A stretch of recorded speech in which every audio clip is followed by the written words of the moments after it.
My daughter-in-law told me the best wedding gift I could give her was to disappear from our family, so I did exactly that after selling the house and canceling their destination wedding. What I left in the empty house shocked them. I'm Matilda, and I'm 72 years old. For the last 50 years, I built a life that I thought meant something. I raised my son Peter in the same Victorian house my late husband Robert and I purchased when we were newlyweds.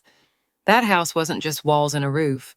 It was every scraped knee I bandaged at the kitchen sink, every birthday cake I baked in that ancient oven every Christmas morning, every milestone. Robert died 15 years ago from a sudden heart attack, and after that, the house became my anchor. It kept me from drifting away into the fog of grief. Peter was my world, my only child, my miracle baby, really. I had 3 miscarriages before him. When he finally arrived, healthy and screaming, I made a silent vow to give him everything I never had. I worked double shifts as a nurse for 30 years to make sure he had the best education, the best opportunities, the best life. When Robert died, Peter was 22 and in graduate school. The life insurance wasn't much, but I stretched every dollar. I sold Robert's vintage car collection. Those cars were his pride and joy, but Peter's future mattered more. Peter graduated debt-free. While his friends were drowning in student loans, my son walked across that stage, free as a bird. He got a good job as a marketing executive, bought himself a sleek condo downtown, and dated casually for years. I was so proud of the man he'd become, intelligent, charming, ambitious, and then he met Emily. Emily was 26 when they started dating, 12 years younger than Peter. She was beautiful in that carefully curated Instagram way. Long blonde hair that probably cost $300 to maintain, designer clothes, those eyebrows that looked like they were painted on. She worked as a social media influencer, which, as far as I could tell, meant taking pictures of herself at brunch and talking about skincare products. I tried to like her, I really did. The first time Peter brought her to Sunday dinner, she arrived 2 hours late without apology, scrolled through her phone during grace, and asked if I had anything less carby than my homemade lasagna, the same lasagna Peter had been eating since he was 5 years old.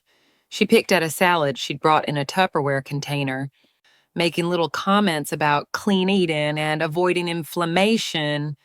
Mom's lasagna is legendary, Peter said, laughing nervously. You should try it. Emily smiled, that tight, controlled smile that never reached her eyes. I'm sure it's great for some people, but I have to think about my content. My followers expect me to maintain a certain aesthetic. Her aesthetic, her content, her followers. I should have seen the red flags then, but Peter looked so happy, so smitten, and I told myself I was being a judgmental old woman. Young people were different now. Maybe I just didn't understand modern relationships. 6 months into their relationship, Peter asked if Emily could move into her things into the house temporarily. Her luxury apartment lease was ending, and she was between brand deals and couldn't afford the next month's rent of $2,800. She needed just a few weeks to sort things out. Of course, I said, because what else could I say? There's plenty of room. The house had 4 bedrooms. I used one, and the rest were mostly storage and guest rooms. Peter still had his childhood bedroom exactly as he had left it, though he rarely stayed over anymore. Emily moved in with 14 suitcases, 3 ring lights, a professional camera setup, and an attitude that suggested she was doing me a favor by gracing my home with her presence. Those few weeks turned into 4 months.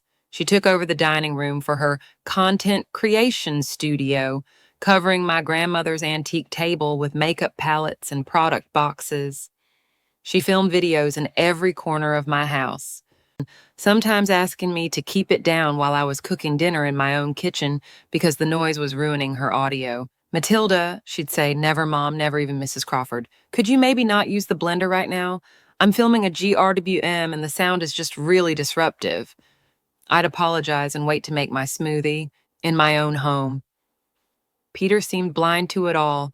When I had gently mentioned that Emily might want to think about finding her own place again, he got defensive. Mom, she's building a business, and do you know how hard it is for young entrepreneurs? She's got 50,000 followers. Brands are starting to notice her. She just needs a little more time to land a big sponsorship deal. So I waited. I bit my tongue when Emily left her clothes all over the bathroom, when she used my expensive face cream without asking, when she rearranged my kitchen for better feng shui, when she invited her friends over without warning, and they drank all my good wine. I waited because I loved my son, and I didn't want to be the stereotypical overbearing mother-in-law. Then came the engagement. Peter proposed to Emily on a sunset cruise, a cruise I helped pay for, though Emily never knew that. Peter had mentioned he was short on cash that month because of a car repair, and I quietly transferred $3,000 to his account. He sent me a photo of Emily's face when he got down on one knee, tears streaming down her perfectly contoured cheeks, a 3-carat diamond sparkling on her finger. I was happy for them, truly. I hoped marriage would mature Emily, help her settle down, and maybe appreciate what she had. 2 weeks after the engagement, Emily called a family meeting. She and Peter sat across from me at my kitchen table, the same table where I'd helped Peter with his homework, where Robert and I had shared thousands of meals, where I'd eaten alone for 15 years. Emily had a Pinterest board pulled up on her iPad. So, she said with that influenced enthusiasm, we're planning a destination wedding in Santorini. It's going to be absolutely incredible. Cliffside ceremony at sunset, reception at a 5-star resort, exclusive guest list, professional photographers, videographers for content. We're thinking next June. That sounds beautiful, I said, and I meant it.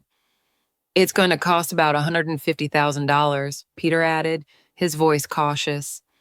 I felt my chest tighten. That was a staggering amount of money. We've saved about $30,000, Emily continued, is scrolling through photos of whitewashed buildings and turquoise water. But we need help with the rest. Obviously, my parents are contributing $40,000, so we were hoping you could match that. $40,000. I thought of my savings account. I'd been careful over the years, lived frugally, saved what I could from my pension and Social Security. After selling Robert's cars and working all those extra shifts, I had about $120,000 set aside. That was supposed to be my safety net, for medical emergencies, for long-term care if I needed it, for leaving something to Peter when I died. That's a lot of money, I said carefully. Emily's smile faltered. Well, obviously it's a lot. It's a wedding. It's the most important day of my life. Of our lives, Peter corrected softly. Right. Our lives. Emily waved her hand dismissively. Anyway, my parents didn't even hesitate. They understand how important this is. They want us to have the wedding of our dreams. The implication was clear. A good mother would want the same thing. I'll need to think about it, I said, and that's a significant portion of my savings. Emily's expression hardened, just slightly, but I saw it. Matilda, Peter is your only child. This is his wedding. Don't you want him to be happy? Of course I do, and then what's there to think about? She laughed, but there was an edge to it. I mean, it's not like you have other kids to spend money on, and you're living in this huge house all by yourself. You don't even need all this space. Something cold settled in my stomach. Peter shifted uncomfortably. Maybe we should give Mom some time. Time for what? Emily interrupted. To decide if her son's happiness is worth $40,000. My parents figured it out in 5 minutes. Your parents are younger and still working, I said quietly. I'm on a fixed income. Fixed income, Emily repeated, looking around my kitchen with barely concealed disdain. This house has to be worth at least $800,000, probably more given the market. You're sitting on a fortune. This is my home. It's a house, Matilda. Houses are assets. You could downsize to a condo, free up all that equity, and still have plenty left over. Peter said you barely use most of the rooms anyway. I looked at Peter. He wouldn't meet my eyes. You discussed selling my house? Mom, no. We were just talking about options. Options for financing our wedding, Emily cut in. And honestly, it makes sense. You're 72. How much longer are you planning to do stairs? What happens if you fall? A single-story condo would be so much more practical for someone your age. Someone my age. I'll think about the money, I said, my voice steady despite the trembling in my hands. But I'm not selling my house. Emily's mouth formed a thin line. She looked at Peter expectantly. Mom, Peter said, and his voice had taken on a pleading tone I hadn't heard since he was a teenager, asking to borrow the car. The wedding is in 11 months. We need to put down deposits soon or we'll lose the venue. Could you at least loan us the money? We'll pay you back. With what money, sweetheart? You just said you only have $30,000 saved. I'm getting a promotion soon, probably, and Emily's about to land a huge brand partnership. Right, babe? Emily nodded enthusiastically. MAC Cosmetics is very interested, very.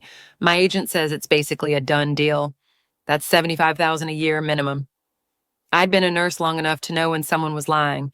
The basically a done deal that wasn't actually a deal. The probably promotion. These were the promises of people spending money they didn't have. But Peter was looking at me with such hope, such certainty that I'd come through for him like I always had. Let me think about it, I said again. Emily stood up abruptly, her chair scraping against the floor. Fine, think about it. But just so you know, we've already sent save the dates to 150 people. This wedding is happening one way or another. She walked out of the kitchen, and I heard her stomping up the stairs to Peter's old bedroom, the bedroom she'd been sleeping in for 4 months rent-free. Peter stayed behind, looking miserable. Mama, I'm sorry, she's just stressed about the wedding planning. You know how emotional brides get. Peter, I said carefully, do you really want $150,000 a wedding, or is this what Emily wants? He was quiet for a long moment. It's what makes her happy, and when she's happy, things are good between us. When she's not happy. He trailed off, but I understood. When Emily wasn't happy, Peter's life was hell. That night, lying in bed, I thought about Robert. What would he say if he could see this? Our son, so desperate to please a woman who treated his mother like an ATM and an inconvenience. I decided I would give them $20,000. It would hurt my savings, but I could recover. And maybe I thought this would be the end of it. How spectacularly wrong I was. I told Peter and Emily the next morning that I would contribute $20,000 to their wedding. Emily's response wasn't gratitude, it was calculation. 20,000? She set down her coffee mug with a sharp clink. Matilda, my parents are giving 40. You're giving a half what they're contributing? For your only son? Emily, Peter started. No, let me finish. She turned to me and her eyes were hard. This is really hurtful, actually. It's like you're saying Peter is worth less to you than I am to my parents. They're making sacrifices because they love me. They want me to have the wedding I deserve. I'm sure they do, I said quietly. But $20,000 is what I can comfortably afford without jeopardizing my financial security. Financial security? Emily laughed bitterly. You live in an $800,000 house, Matilda. Don't talk to me about financial security. My parents live in a 3-bedroom ranch, and they're still finding a way to make this work. Then perhaps we should scale back the wedding, I suggested. A beautiful ceremony doesn't require— Oh my God. Emily stood up so fast her chair nearly tipped over. This is exactly what Peter warned me about. You're one of those mothers who can't let go, who wants to control everything, who can't stand seeing her son put his wife first. That's not fair, I said, feeling heat rise in my cheeks. Isn't it? You know what I think? I think you're jealous. You've had Peter all to yourself for 38 years. And now you have to share him and you hate it, so you're punishing us financially. Emily, that's enough, Peter said, but his voice was weak. No, Peter, she needs to hear this. We're about to start our life together, and she's already showing us exactly where we rank in her priorities. Last. We rank last. She stormed out of the kitchen. I heard the front door slam a moment later. Peter and I sat in horrible silence. She didn't mean that, he finally said. Didn't she? Mom, please don't make this harder than it has to be. 20,000 is generous. I'll talk to her, make her understand. Peter, look at me. He did reluctantly. When did you become afraid of your own fiancé? His face crumpled for just a moment, and I saw my little boy again, the one who came crying to me when kids bullied him at school, when his first girlfriend broke his heart, when his father died and he thought the world was ending. Then the moment passed and his expression hardened. I'm not afraid of her. I love her. There's a difference. But you wouldn't understand that, would you? You've been alone so long, you've forgotten what compromise looks like. The words hit like a slap. He left the room before I could respond. I sat at my kitchen table, the table that held 50 years of memories, and cried for the first time since Robert's funeral. Over the next 3 months, my life became a special kind of hell. Emily launched a campaign. That's the only way I can describe it. A systematic campaign to make me feel small, unwelcome, and guilty in my own home. She stopped speaking to me directly. If she needed something, she'd tell Peter, and Peter would ask me to. Emily wants to know if you could do your laundry at a different time because the machine noise disrupts her filming and schedule. Emily thinks it would be better if you parked on the street so her friends can use the driveway when they visit. Emily's wondering if you could eat dinner in your room tonight because she's hosting a content creator meetup in the dining room. My own dining room, my own house. She started having loud phone conversations within earshot, clearly meant for me to hear. I know, Mom. I can't wait to have our own place. Yeah, living with Peter's mother has been so challenging. No, she's not contributing what we hoped. I try to be patient, but sometimes I feel like she resents me for taking her baby boy. Exactly, you understand. Yes, some mothers just can't let go. Peter worked long hours, and when he was home, Emily monopolized his time. They'd lock themselves in his bedroom, and I'd hear her crying, hear Peter's voice low and comforting. I knew she was crying about me, about how difficult I was making everything. She started posting on social media about wedding planning stress with thinly veiled references to unsupportive family members and people who say they love you but won't show up when it counts. Her followers ate it up, leaving comments like, "You deserve better," and "Cut out the toxic people, queen." Was I toxic? I started to wonder. Maybe I was being selfish. Maybe I was the problem. Then came the night that changed everything. It was a Friday evening in late April. Emily had been living in my house for 7 months now, 7 months of walking on eggshells, of feeling like a guest in my own home, of being treated like an obligation rather than a person. Peter came home from work and asked if we could all talk. We sat in the living room, not at the kitchen table this time. Emily sat close to Peter on the couch, holding his hand. I sat across from them in Robert's old armchair, feeling like I was on trial. "Mom," Peter began, "and we've been doing a lot of thinking about the wedding and about our future." Emily jumped in before he could continue. "The venue in Santorini requires a $50,000 non-refundable deposit by next week. We're short on funds, and honestly, Matilda, we need you to step up. I already gave you 20,000, yes, which isn't enough. We need you to contribute another 30. That's still less than my parents are given." I felt something cold settle in my chest. "Emily, I can't." "Yes, you can." Her voice was sharp now, all pretense of politeness gone. "You can take out a home equity line of credit, or you can sell this house like we've been suggesting for months. Either way, we need that money. This is my home. I'm not selling it, and I'm not going into debt. Then what exactly are you willing to do for your son's happiness?" Emily's voice rose. "Because from where I'm sitting, the answer is nothing. You won't contribute properly to his wedding. You make living here miserable with your constant judgment. I've never judged you. You clearly don't respect our relationship, and honestly, Matilda, I'm starting to think Peter would be better off without you in his life at all." The room went silent. "Emily," Peter said quietly, "that's not what we discussed. No, Peter, she needs to hear this. Your mother is toxic. She's manipulative. She acts like she's this poor, struggling pensioner, but she's sitting on a fortune in real estate and crying poverty. Meanwhile, we're trying to build a life together, and she can't even support us properly. It's pathetic." Something inside me shifted. Not broke, not cracked. Shifted. Like a gear that had been grinding in the wrong direction for months suddenly clicked into place. I looked at Emily, really looked at her. At her designer clothes that she somehow afforded despite being perpetually between brand deals.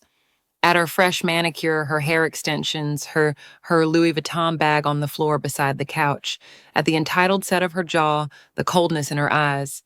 Then I looked at Peter, my son, the boy I'd sacrificed everything for. He was staring at the floor, his jaw clenched, saying nothing while his fiancée called his mother toxic and pathetic. "Peter," I said softly, "do you agree with her?" He looked up and I saw the answer in his eyes before he spoke. "Mom, you have to understand, Emily's under a lot of stress. Wedding planning is hard, and she's trying to build her career, and living here has been complicated. Do you think I'm toxic? I think," he struggled with the words, "I think maybe you're having trouble accepting that I'm an adult now, that Emily is going to be my wife, that things have to change. What needs to change specifically? Emily answered for him. Your attitude, your unwillingness to prioritize Peter's needs, your passive-aggressive behavior. I'm asking my son, I interrupted, keeping my eyes on Peter. What do you need from me? He was quiet for a long moment. When he finally spoke, his voice was barely above a whisper. I need you to be more supportive. I need you to make Emily feel welcome here. I need you to help us financially, not because you have to, but because you want to see us happy, and I need you to... He trailed off. What? Emily squeezed his hand, encouraging. I need you to understand that once we're married, Emily comes first, not you, her. That's what marriage means. Something in my chest constricted painfully. I've always known that, Peter. From the moment you were born, I've known that someday you'd build your own family, and that family would be your priority. I've never asked to come first. I've only asked to be treated with basic respect in my own home. Basic respect? Emily laughed harshly. You want to talk about respect? You know what's disrespectful? Giving your only son a fraction of what he deserves for his wedding, making us feel guilty for asking for help, acting like we're trying to steal from you. You've been living here rent-free for 7 months. The words came out before I could stop them. Emily's face flushed red. Excuse me? 7 months. No rent, no utilities, no groceries. You've paid for nothing. I've cooked meals you've criticized, done laundry you've left everywhere, tiptoed around my own home so you could film your videos. I gave you $20,000 for your wedding. And you call me unsupportive. Mom, Peter started. But Emily was on her feet now, shaking with rage. How dare you? How dare you throw that in my face? Peter invited me to stay here. If you had a problem with it, you should have said something instead of being a passive-aggressive martyr about it. I did say something, multiple times. You ignored me. Because you're ridiculous. You're a lonely old woman who can't stand that your son doesn't need you anymore. You're clinging to this house and your memories because you have nothing else. No friends, no life, just your precious memories of a man who's been dead for 15 years. The room seemed to tilt. Emily wasn't finished. You want to know what Peter and I talk about when we're alone? We talk about how sad you are, how you've let yourself become this bitter, scared old lady who's terrified of change. We talk about how much easier our lives would be if you just let go of Peter, of this house, of everything. Emily, stop, Peter said, but it was too late. She stepped closer to me, and I could see the triumph in her eyes. She thought she'd won, thought she'd finally broken me. You want to know what the best wedding gift you could give us is, Matilda? I didn't answer. Disappear from our family. Sell this house, take your money, and go live in some retirement community where you belong. Stop dragging Peter down with your neediness and your guilt trips. Just disappear. The silence that followed was absolute. Peter sat frozen on the couch, his face pale. Emily stood in front of me, breathing hard, waiting for me to cry or yell or beg. Instead, I stood up slowly. All right, I said calmly. Emily blinked. What? All right, I'll disappear. I walked out of the living room, up the stairs, and into my bedroom. Behind me, I heard Emily say, Peter, did she just... I don't know, Peter said, and he sounded scared. He should have been. I didn't sleep that night. I sat in my bedroom with the door locked, Robert's picture on my nightstand, and made a series of phone calls. The first was to Margaret Chin, my attorney. Margaret and I had been friends for 30 years. She'd handled Robert's estate after he died, helped me with my will, managed the property deed transfers. She answered on the third ring despite it being nearly midnight. Matilda, what's wrong? I told her everything. When I finished, there was a long silence. That ungrateful little... Margaret caught herself. Sorry, professional mode. Okay, here's what you need to know. That house is solely in your name, correct? Yes, Robert and I owned it jointly, but after he died, it transferred entirely to me. And Peter has no legal claim to it? None. I never added his name to the deed. Good. That's very good. Now, you mentioned they're planning a destination wedding in Santorini. Yes, they need to make a $50,000 deposit next week. And they're pressuring you to fund it? Yes. Margaret was quiet for a moment. Matilda, I'm going to ask you something, and I want you to think carefully before you answer.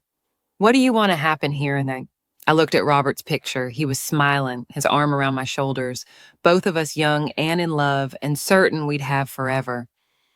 We had 37 years, not forever, but enough to build something real.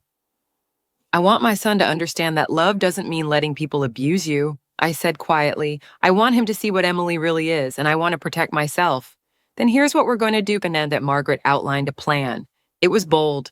It was risky. It would probably destroy my relationship with Peter, at least temporarily, but something inside me had shifted, and I was done being a doormat in my own life. The next morning, I came downstairs at 6 a.m. Emily was still asleep. She never rose before 10. Peter was in the kitchen making coffee, getting ready for work. He looked exhausted, guilt written all over his face. Mom, about last night. Peter, we need to talk. Sit down. He sat, looking nervous. I slid a folder across the table to him. What's this? Open it. Inside were 3 documents. The first was a formal eviction notice, giving Emily 30 days to vacate the premises. The second was a letter from my attorney stating that any further harassment or attempts to coerce me financially would result in a restraining order. The third was a printout of my bank statements showing my actual financial situation, $120,000 in savings. Yes, but also monthly expenses, medical costs, and a realistic budget that showed why $20,000 was genuinely all I could spare. Peter's hands shook as he read. Mom, you can't evict Emily. I can, and I am. This is my house, Peter. She's been living here rent-free for 7 months while treating me like garbage. In my own home, that ends now. But where will she go? That's not my problem. She's an adult. She can figure it out. You both can. Mom, please. I'm not finished. I kept my voice steady, though my heart was pounding. The wedding, I will honor my commitment of $20,000. That money will be deposited into an account this morning, but I will not be contributing another dollar, and I will not be taking out loans or selling my house to fund a wedding that costs more than most people make in 3 years. Emily will never accept. Then Emily can have a different wedding, or no wedding. That's between you and her. I paused. Peter, I need you to hear this. I love you more than anything in this world. I have sacrificed everything to give you the best life possible, but I will not sacrifice my dignity, my home, and my financial security to please a woman who called me pathetic and told me to disappear. Tears were running down his face now. She didn't mean it. She was just stressed. She meant every word, and you sat there and let her say it. That hit him. I watched him flinch. I want you to move out too, I said quietly. What? Not permanently, not forever, but I need space, Peter. I need time to figure out who I am, beyond being your mother, beyond being the person everyone takes from and no one appreciates. I need you to leave for a while. You're kicking me out? His voice broke. Your own son? I'm asking you to stand on your own 2 feet. You're 38 years old. You have a good job. You can afford your own place. It's time. He stared at me like I'd become a stranger. Maybe I had. You have until the end of the month, I said, the same as Emily. I stood up and walked out of the kitchen, leaving him sitting there with the folder open in front of him, his coffee going cold. Behind me, I heard him start to cry. It was the hardest thing I'd ever done. Emily's reaction when she woke up and Peter told her was nuclear. I was in my bedroom when I heard her screaming. She can't do this. Who the hell does she think she is? Peter's voice low and pleading. Emily, please calm down. Calm down? She's trying to ruin our lives. She's trying to destroy our wedding. She said she'd still give us the $20,000. $20,000? Peter, we need $50,000 for the deposit next week. Where are we supposed to get $30,000 in a week? I don't know. Maybe we can what? You don't have it. I don't have it. And this is sabotage. She's a vindictive, evil old woman, and I hope she dies alone in this house. Silence. Then Peter's voice, very quiet. Don't talk about my mother that way. Oh, now you defend her. Where was this energy last night when I needed you? You told her to disappear from our family. Because she deserves it. Look what she's doing to us. What she's doing, like Emily, we've been living here rent-free. My mother gave us $20,000. She's been nothing but patient, and don't you dare take her side. I heard something crash, a door slam, more screaming, though I couldn't make out the words. Then silence. An hour later, there was a soft knock on my bedroom door. Mom, can we talk? I opened the door. Peter stood there, his face blotchy from crying, his shirt wrinkled. Emily's gone to stay with a friend. She's very upset. I imagine she is. Mom, please, please don't do this. We'll figure something else out for the wedding. We'll scale back, find a cheaper venue. Just please don't make us leave. And please, please don't let this destroy our family. I looked at my son, my beautiful boy who I'd loved from his first breath, and I felt my resolve waver. And then I remembered Emily's face when she told me to disappear. I remembered Peter sitting silent while she called me pathetic. Peter, do you love her? Yes. Why? He looked confused. What do you mean, why? I mean, what is it about Emily that makes you love her? What does she bring to your life that makes you happy? He opened his mouth, then closed it, opened it again. She's beautiful and fun. When things are good between us, they're really good. She makes me feel, I don't know, alive. And when things aren't good, he looked at the floor. Peter, when I met your father, do you know what made me fall in love with him? He shook his head. He was kind, not just to me, but to everyone. He tipped waitresses generously. He helped elderly neighbors with their groceries. He volunteered at the animal shelter. He was gentle and funny, and he made me feel safe. I paused. Your father never made me feel small. He never asked me to diminish myself so he could feel bigger. And when we disagreed, we talked. We didn't scream. We didn't manipulate. We didn't punish each other with silence. Emily's not Dad. No, she's not. But Peter, you deserve someone who treats you the way your father treated me. And you deserve someone who treats your family with respect. She's just stressed about the wedding, eh? Stop. I held up my hand. Stop making excuses for her. You've been doing it for 2 years and it's not helping either of you. She treats you badly and you accept it because you think that's what love requires. But it's not. Love should make you better, not smaller. He stood there, tears streaming down his face, and I wanted so badly to hug him, to tell him everything would be okay, to fix this like I'd fixed every problem he'd ever had. But I couldn't fix this. He had to. You have until the end of the month, I said gently. I love you, sweetheart, but I won't watch you destroy yourself for someone who doesn't value you. He left without another word. 3 days later, Margaret called me. Matilda, you need to sit down. What happened? Emily hired a lawyer, a real pit bull, too. They're threatening to sue you for financial elder abuse and intentional infliction of emotional distress. They're claiming you promised to fund the wedding fully, then reneged as a manipulation tactic. My stomach dropped. That's insane. I never promised. I know. And they can't win. They have no case. But they can make your life hell with legal fees and depositions. This woman is vindictive. Matilda, she's going scorched earth. I thought about that, about Emily's rage when she didn't get her way, about how far she might go. Margaret, remember that plan we discussed, the bold one? Yes, let's do it, all of it. Are you sure? Once we start down this road, I'm sure. Okay, then. I could hear the smile in Margaret's voice. Let's give them something to really be upset about.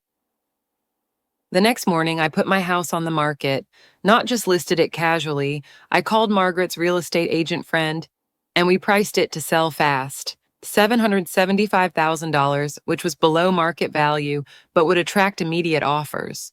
Within 48 hours, I had 3 offers. I accepted one from a cash buyer, a young couple expecting their first baby, who fell in love with the house the moment they walked in.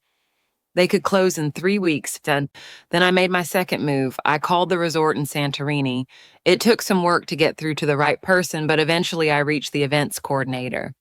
Hello, I'm calling about the wedding for Peter Crawford and Emily Stevens scheduled for next June. Yes, we're so excited for their celebration. Are you calling about the deposit? Actually, I'm calling to cancel the reservation.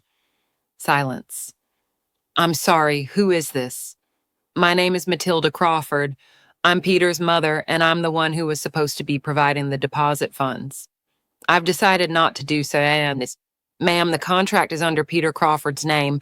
Only he can cancel. He won't be canceling. He doesn't have the money to make the deposit, so I'm giving you advance warning that the deposit won't be coming. You'll want to release that venue date for someone who can actually pay for it. More silence. Then, ma'am, I will need to speak with Mr. Crawford directly.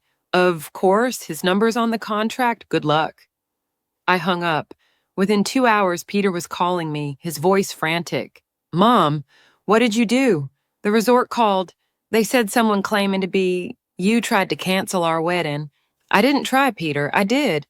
Well, I warned them the deposit wouldn't be coming, which amounts to the same thing. You can't do that. I can, and I did. You don't have $50,000.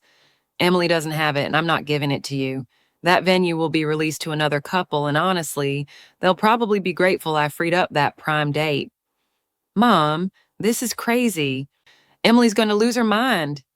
Then Emily should have thought about that before she told me to disappear. You're being vindictive. You're punishing us. No, Peter, I'm protecting myself. There's a difference. I paused. Oh, and you should know the house sold. We close in 3 weeks. Dead silence, then quietly, what? I sold the house to a lovely young couple. I'm moving to a condo in that new development by the lake. Much more practical for someone my age, wouldn't you say? Where are we supposed to go? I assume you'll figure that out. You're both adults. Mom, please. I hung up. Then I turned off my phone, poured myself a glass of wine, and sat in Robert's chair, looking around the living room that held 50 years of my life. I should have felt sad, guilty, devastated. Instead, I felt free. The next 2 weeks were chaos. Peter showed up at the house every day, sometimes twice a day, begging me to reconsider. Emily came once screaming on my front lawn until my neighbor, Mr. Peterson, threatened to call the police. She called me names I won't repeat, then burst into tears and said I was ruining her life, that she'd never forgive me, that I was the worst person she'd ever met. I watched from my window and felt nothing but a strange, distant pity. Their lawyer sent threatening letters. Margaret sent responses that were professional and devastating, essentially daring them to sue and have their case laughed out of court. Emily's parents called me. Her mother, Susan, was surprisingly kind. Mrs. Crawford, I know things have gotten heated, but Emily is beside herself. Is there any way we can work this out? Susan, did Emily tell you what she said to me? Hesitation. She said there was a disagreement about finances. She told me the best gift I could give them was to disappear from their family. She called me pathetic, toxic, and said I should go rot in a retirement home. She said Peter would be better off without me in his life at all. Long silence. She said that? Yes, while Peter sat there and said nothing. I heard Susan take a shaky breath. Mrs. Crawford, I'm so sorry. I raised her better than that. I thought I did anyway. I'm sure you tried, but Emily is who she is, and I can't sacrifice everything I've worked for to fund a wedding for a woman who hates me. I understand, I do, and I'm deeply, deeply sorry for how she's treated you. We hung up. 20 minutes later, Susan called back. Mrs. Crawford, my husband, and I talked. We're withdrawing our contribution to the wedding. We told Emily that she needs to apologize to you properly, and until she does, we're not funding this circus. I almost dropped the phone. Susan, you don't have to. Yes, we do. Emily needs to learn that her behavior has consequences. We've enabled her for too long. It's time she grew up. After she hung up, I sat in stunned silence. Then I smiled. The house closing was bittersweet. The young couple, David and Jennifer, were so excited, so full of hope. Jennifer was 6 months pregnant, glowing with it, talking about which room would be the nursery, how they'd paint the kitchen, where they'd put their Christmas tree. My husband and I raised our son here, I told them as we did the final walkthrough. This house has good bones and a good heart. You'll be happy here, said. Jennifer hugged me, tears in her eyes. Thank you for choosing us. We promise we'll take care of it. I believed her. On moving day, Peter showed up. He'd been staying with a friend since I made him leave, and he looked terrible. Unshaven, dark circles under his eyes, his clothes rumpled. You're really doing this, he said, watching the movers load boxes into the truck. Yes. Where's Emily? She went back to her parents' house in Ohio. We broke up. I turned to look at him. What? He laughed bitterly. Yeah, turns out when the money disappeared and the fancy wedding fell apart, Emily decided I wasn't worth the trouble anymore. She said I was a mama's boy who would never stand up to you, and she deserved better. Then she took the $20,000 you gave us and left. My heart broke for him. Even after everything, he was still my son. Peter, I'm sorry. Don't. His voice was hard. Don't apologize. You were right about her. You were right about everything, Mike, and I was too weak and too stupid to see it. You weren't stupid, yet you were in love. I was in love with someone who didn't exist. The Emily I thought I knew, kind, ambitious, just a little spoiled. She wasn't real. The real Emily was the one who called my mother pathetic and told her to disappear. He wiped his eyes. I should have defended you. That night, I should have told her to leave right then. Instead, I sat there like a coward. Peter, no, let me finish. I've been thinking about this for weeks. About how I treated you. About how I let her treat you. I moved into your house and acted like you were the problem when the problem was me. I was using you, using your home, your money, your kindness, and I never once said thank you. I never once stood up for you. The movers carried out Robert's chair, my chair now. I'd labeled it carefully, master bedroom. I was angry, I said quietly, so angry at both of you, but Peter, you're my son. I never stopped loving you, even when I didn't like you very much. He laughed through his tears. I didn't like me very much either. We stood in silence, watching the house empty. Where's your new place? He finally asked. Lakeshore Condos, Building C, 3rd floor. 2 bedrooms, beautiful view of the water, no stairs to worry about.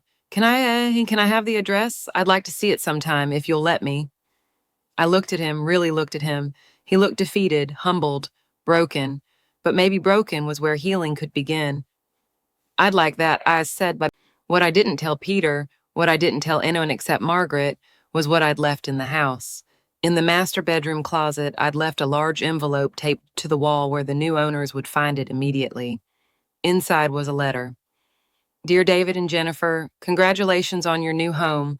I raised my son here, and I hope you'll raise your baby here with as much love as these walls have seen. Inside this envelope, you'll find a check for $50,000. This is a gift to help you with your nursery, your baby expenses, and whatever else you need as you start your family. I could have used this money for many things, but I chose to give it to you because I believe in new beginnings, in hope, in the kind of love that builds rather than destroys. Take care of this house.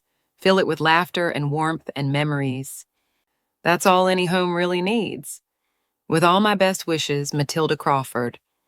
The money I'd earmarked for Peter's wedding, the money Emily had demanded, that she'd called me selfish for not increasing, I gave it to strangers who would appreciate it. It felt perfect. My new condo was smaller, simpler, easier to manage. I had a view of the lake from my bedroom window. I could watch the sunrise without going downstairs.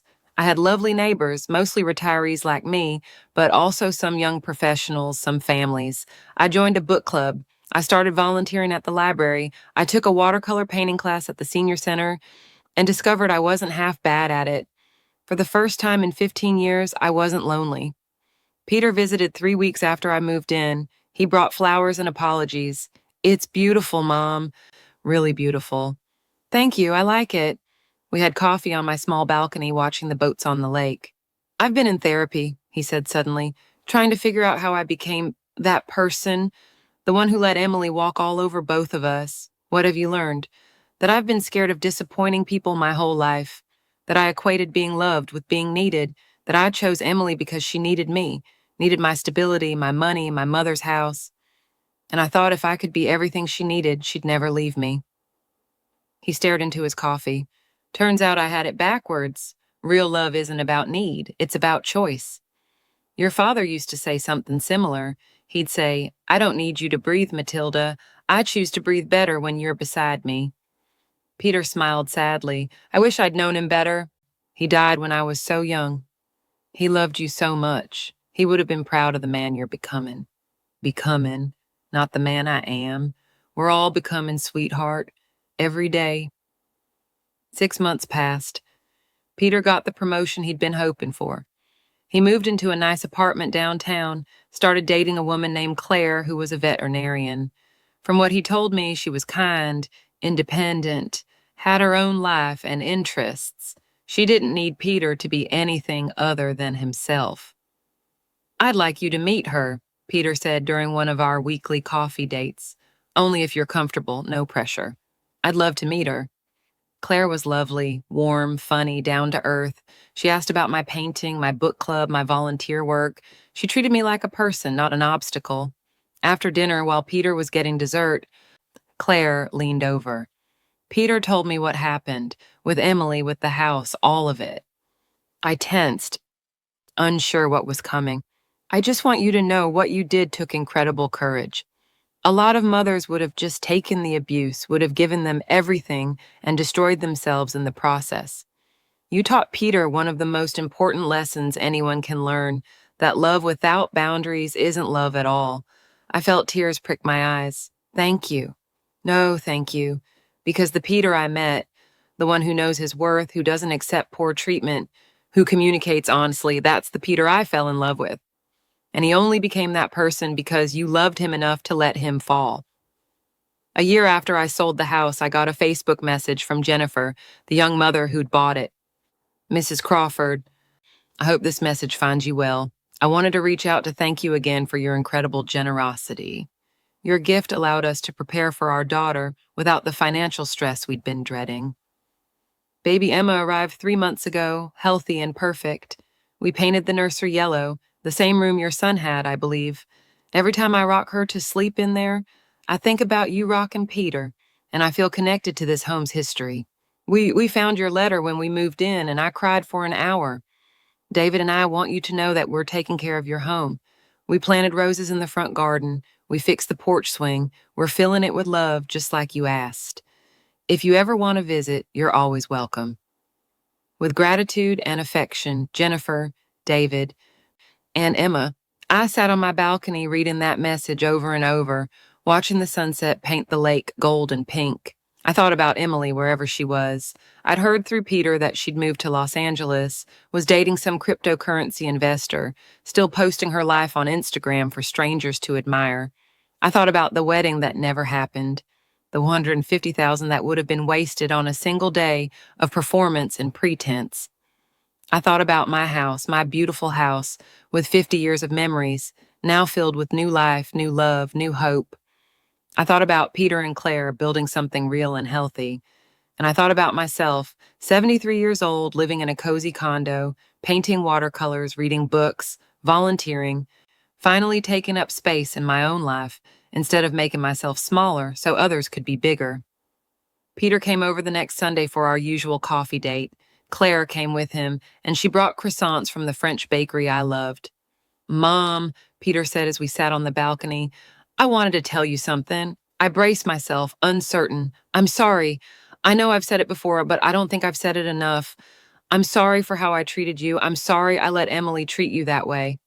I'm sorry I didn't see what was right in front of me until it was almost too late. Peter, let me finish. You gave me everything. Your time, your money, your love, your home. And I repaid you by taking it all for granted, by choosing someone who saw you as an obstacle instead of a person, by sitting silent while she told you to disappear. His voice broke. I failed you. As a son, I failed you. I reached across the table and took his hand. You didn't fail me, sweetheart. You stumbled. You made mistakes, but you learned from them. You grew. You became the man your father and I always hoped you'd be. Did I, though? I mean, it took losing everything. Emily, the wedding, the house, for me to wake up. Sometimes that's what it takes. Sometimes we need to lose everything to find out what actually matters.